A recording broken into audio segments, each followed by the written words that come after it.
Okay, so we will read about recombinant DNA कि पहला recombinant DNA कैसे बना। पर उससे पहले मैं आपको बताना चाहती हूँ कि रिकॉम्बिनेंट डीएनए कैसे बनता है। ठीक है, तो सबसे पहले देखो, हम एक लेंगे प्लाज्मिड। ठीक है, प्लाज्मिड कैसे, एक वेक्टर की तरह एक्ट करेगा। ठीक है, वेक्टर मतलब क्या होता है, वेक्टर मतलब होता है व्हीकल। जैसे यदि हमें किसी भी चीज़ को इकोलाई के अंदर डालना है, ठीक है, तो हम ऐसे ही नहीं डाल सकते, वी नीड सम वेक्टर, तो उसके लिए हम यूज़ करते हैं प्लाज्मिड्स को। ठीक है, तो जैसे आपका ये कोई डीएनए है जो आपका डिज़ायर डीएनए है, या फिर हमें जीन ऑफ इंटरेस्ट भी बोलते हैं इसको, कि हमें इस जीन को इकोलाई के अंदर डालना है। तो हम कैसे डालेंगे, सबसे पहले हम इसको कट करेंगे। ठीक है, रेस्ट्रिक्शन एंजाइम से इसका एक पीस लेंगे, डिज़ायर डीएनए का एक स्मॉल सेक्शन लेंगे। ठीक है, और उसी सेम रेस्ट्रिक्शन एंजाइम से हम इस प्लाज्मिड को भी खोलेंगे, ताकि हम इस जो डिज़ायर जीन है उसको यहाँ एडजस्ट कर सकें। दोनों को खोला, ठीक है, फिर हम लाइगेजेस की हेल्प से इसको इधर एडजस्ट करेंगे और रिकॉम्बिनेंट डीएनए बनाएंगे। अब ये रिकॉम्बिनेंट डीएनए को हम ट्रांसफ़र करेंगे इकोलाई के अंदर। ठीक है, तो इस प्रोसेस को हम बोलते हैं ट्रांसफॉर्मेशन। ठीक है, और जब फिर ये इकोलाई डिवाइड करेगा तो वो इस रिकॉम्बिनेंट डीएनए की जो हमने डिज़ायर जीन अंदर डाला है, इसके अंदर जो हमने डाला है, वो इसकी भी कॉपीज़ बनाएगा, और हम उस जो डिज़ायर जीन हमको इकोलाई के अंदर चाहिए था वो हम डाल देंगे। ठीक है, ये आपको एक बेसिक्स मैंने बताया। अभी मैं आपको बताती हूँ कि पहला जो रिकॉम्बिनेंट डीएनए है वो कैसे बना था। तो देखो, आपने सैल्मोनेला का नाम सुना होगा। सैल्मोनेला टाइफी एक बैक्टीरिया होता है। ठीक है, तो उसका जो एक स्ट्रेन है उसके अंदर जो प्लाज्मिड है वो एंटीबायोटिक सेंसिटिव है।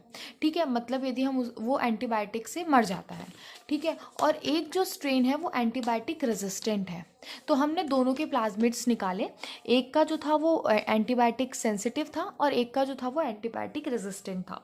ठीक है, तो हमने रेस्ट्रिक्शन एंजाइम का यूज़ करके इसका एक पोर्शन निकाला। ठीक है, और सेम जो एंटीबायोटिक सेंसिटिव था, ठीक है, उसके लिए भी हमने सेम रेस्ट्रिक्शन एंजाइम यूज़ किए और उसको भी हमने कट किया। ठीक है, फिर लाइगेजेस की हेल्प से इस वाले पोर्शन को इधर एडजस्ट किया। ठीक है, और इसको हमने फिर ट्रांसफ़र कर दिया इकोलाई के अंदर।